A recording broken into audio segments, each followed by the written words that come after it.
All right, so I have read quite a few articles. I've watched quite a few YouTubers give their opinion, quite a few. Some of them, such as Tim Pool, I disagree with. Tim, I love you, man. I love your reporting, and good on you for giving your opinion. But in my opinion, I believe you are wrong on this. I don't believe that this is going to cause any kind of a civil war.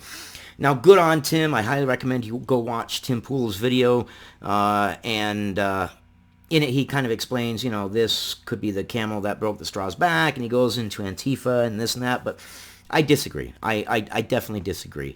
Is it ever so slightly possible that perhaps a civil war might happen with this, coupled in with the Virginia sweeping gun rights laws and then the sanctuary counties? Yeah. I don't believe anything is really going to happen.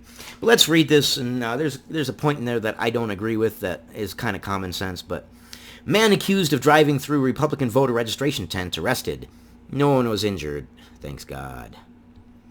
Hours after a van plowed through a Republican Party tent where volunteers were registering voters, Jacksonville police arrested a 27-year-old man on 2 counts of aggravated assault on a person over 65 years old, criminal mischief, and driving without a license. Now, right there, driving without a license. So you mean to tell me that, according to the law, it was illegal for him to drive because he did not have the proper documentation and he shouldn't have been driving in the first place, but yet he was driving.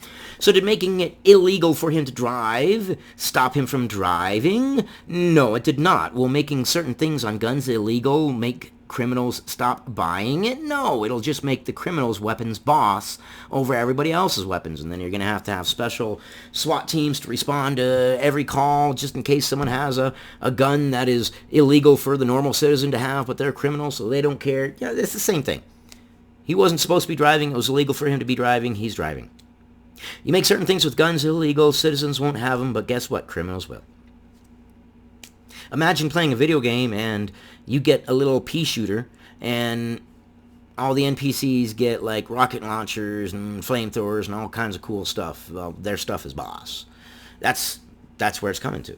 It's illegal for your character, your avatar to pick up one of those weapons, but all the NPCs have all these big ass weapons. Imagine that scenario. I mean, it's not off the rails. We know from current events. You can look at Mexico and the weapons that the criminals have there. They have better weapons than the police department does. It's a fact. The Jacksonville Sheriff's Office identified Gregory William Joel Tim as the person behind the wheel of the van that struck the tent that was set up in the parking lot of a Walmart superstore at the corner of Atlantic and Kernan Boulevards at about 3:50 p.m. yesterday, Saturday. Tim is accused of pulling up, driving through the tent, and striking their tables. Other reports I said saw that he literally drove through the tables, barely missing a few people. Luckily, nobody got injured. It happened so quickly, said Nina Williams, a volunteer. I just barely got out of the way. Lieutenant Larry Gale said after driving through the tent, the driver, now identified as Tim, stopped, took a video, and flipped off the people who were inside the tent before driving away. Investigators have been monitoring social media to see if the video shows up. No injuries were reported. One of the volunteers provided photos of the older brown Chevrolet van driving away. We don't know if it's politically motivated, Gale said. Duh! How do you not know it's politically motivated?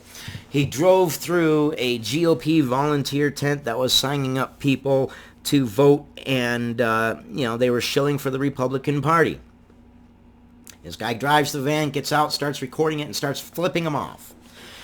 Human nature. What does that tell us about human nature? 1, that tells us he definitely did target the GOP tent. 2, the fact that he was filming definitely says that he is probably part of some sort of a group or an organization or has been radicalized in some way towards the left and thought it was perfectly okay for him to film it and share it on social media, I am sure, or something to that effect. It would be interesting to get the video that he made to see what kind of comments he was making as he was doing it and before he did it and as he was driving away.